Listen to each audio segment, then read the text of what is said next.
It's an amazing presentation. Oh no, yours was great. Those were really good. Yours Really well done. You guys, all really great, but this is a question for Katy.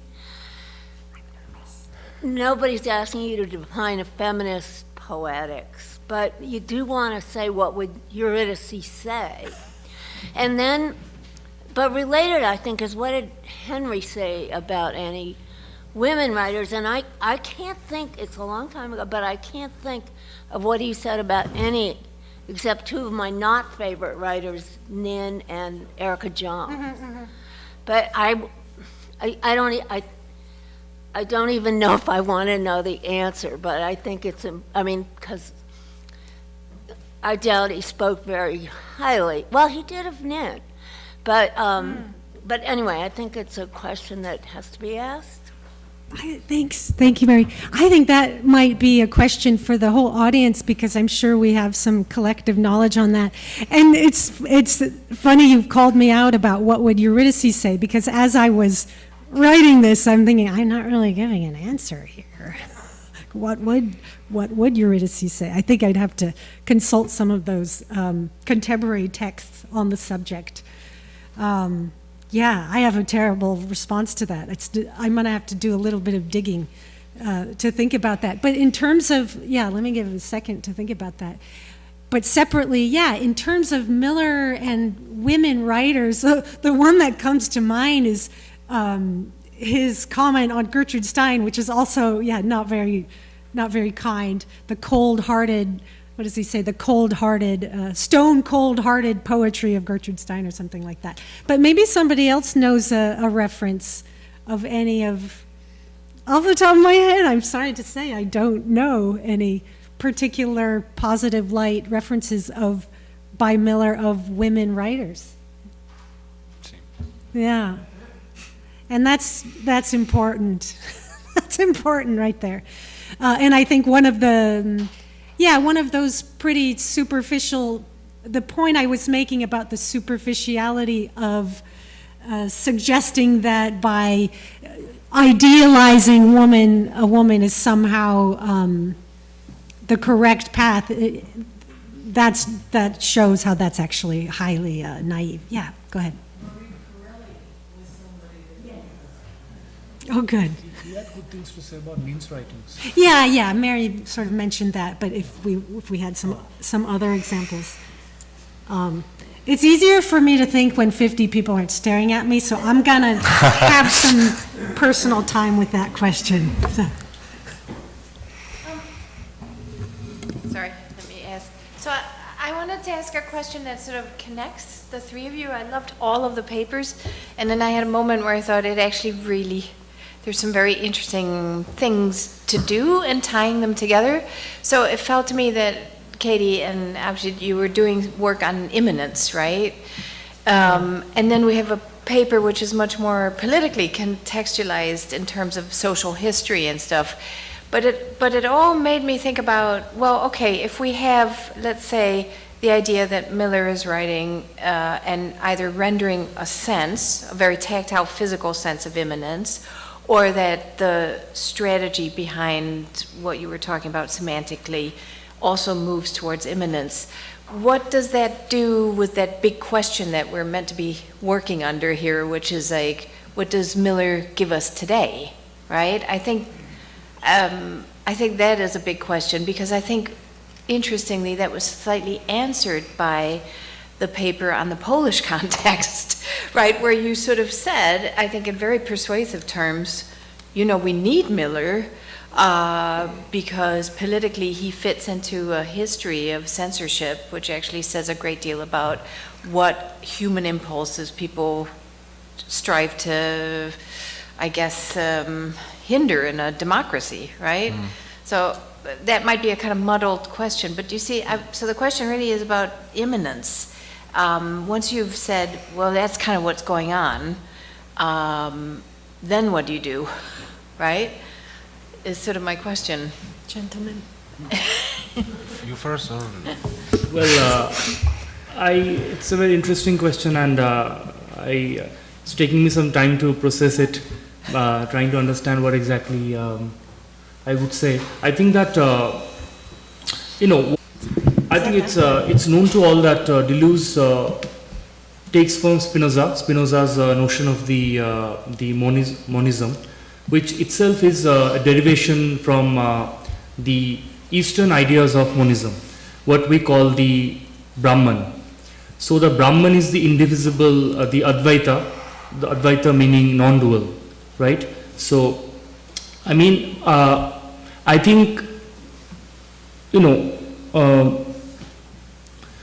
deploying the idea of the immanence allows us to look at mystical experience when we talk about, the textual mysticism in Miller. I mean, usually what we understand as mysticism is something that transcends physicality and transcends materiality. But I suppose when we apply Deleuze and applies Deleuzian notions of concepts from Deleuze especially, we can argue that mysticism as an experience of immanence is atheistic, right? I mean, because it cannot involve transcendence of any kind, right? I mean, that is exactly what Emerson was talking about in his essay on nature, right? That mysticism is something that is infused in nature. There doesn't have to be a physical transcendence where the body transcends to a realm that is unknown to us. I mean, the idea that Deleuze presents when he talks about mysticism is that it's all contained within. I mean, that model can be used to understand Miller's works. I'm not sure if it answers your question. I mean, You want to add to that? Yeah, I can say that that was a good question, and I don't know, but quickly, I think that what we can politically take from Miller for us today is something what Eric called yesterday microculture and what Deleuze and Guattari calls micropolitics, what refers to perhaps not only but also friends, loves, very private relations, and without, that's what's the most important for me in Miller's writing, without love, friends, the closest relations, we are doomed.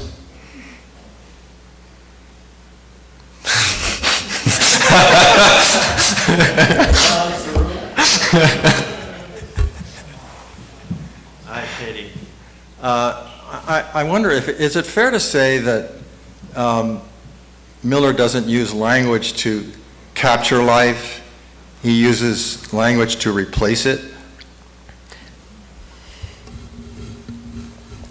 And that's why he fails. Because words are words and life is life. Yeah. Yeah, I think that this came through when he was done with Nexus and went into a depression because it hadn't liberated him from his past, from his personal history in the way that he thought it would. And so he decided he had to have Nexus 2. And his whole mission of turning his life into a work of art and escaping the reality of his personal history was a failure. And I think that was what really bummed him out at the end there. That's an interesting perspective, I guess. Yeah, that's why the books kept getting longer and longer, and that's really the point, that he's writing to release this or try and tackle this this great effort, this gesture to put it on the page, but it keeps slipping away. You cannot get rid of it through the writing. But yeah, it's more than just, I don't even, it's not like therapeutic journaling or something. Like he's obviously doing something so much more profound, at least I think so, that there are these tremendous experiments in doing that. And really, I do think so much of that, I mean, what's one of those passages that was up there about that writing, you're licked before you start, and it's crude hieroglyphs. Yeah, I can't do the quoting with the people watching. But they're in there. No, but the point being that, sure, I guess, yeah, what was he trying to do? Put life into literature, and it's not possible, and it's the most beautiful experiment, because that's what, I mean, what you get out of it is the literature, and all of those just incredible, unapologetic gestures at sticking in the toenails and the gallbladder, right? Like all these body parts, many, many body parts. Yeah. I'll stop rambling now.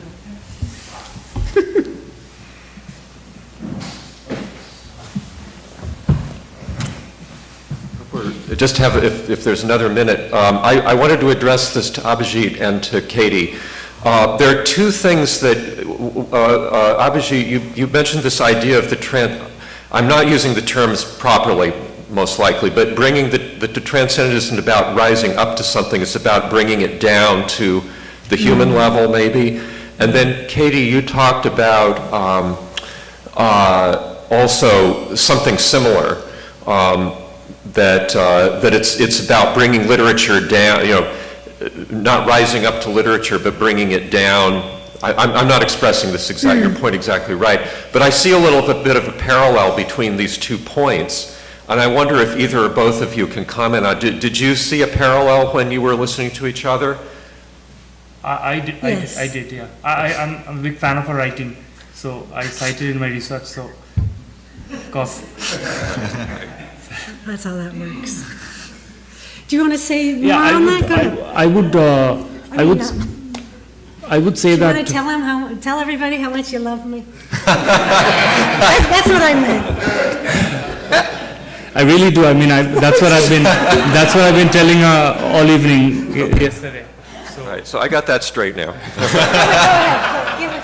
And I think that what you just said is exactly what I tried to express in my presentation. That what we hitherto understood as transcending is already contained within when we apply the notion of the immanence. That when we talk about mystical experience, the only way we could understand mystical experience was with an external reference point that we had no way of reaching. I mean, that is how mysticism is described in, I think, any pre-20th century texts.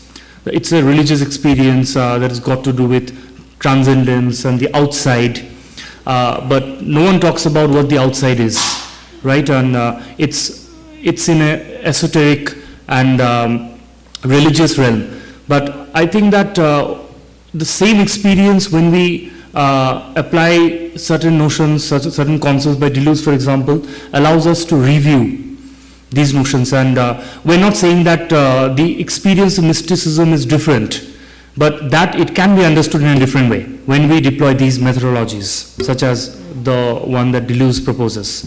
And what she says about language is kind of the same thing, because I also talk about literary mysticism in my works. I'm not talking about Miller's personal experience of mysticism, what his thoughts were, outside of his texts. But my focus in my research has been the text. So that I try to stick to the text. Of course, I've referred to the biographies and all the information available. But to be really honest, I'm not as keen as I try to stick to the text. I've tried to do that throughout my research, but. And in addition to that, yeah, so that goes back to the previous question too, about the life and writing the life. I mean, it's like the whole experiment that he was getting at was this discovery, in a sense, of what Abhijit's been talking about, that the challenge of what literature, the limits of literature is actually part of how he reaches this,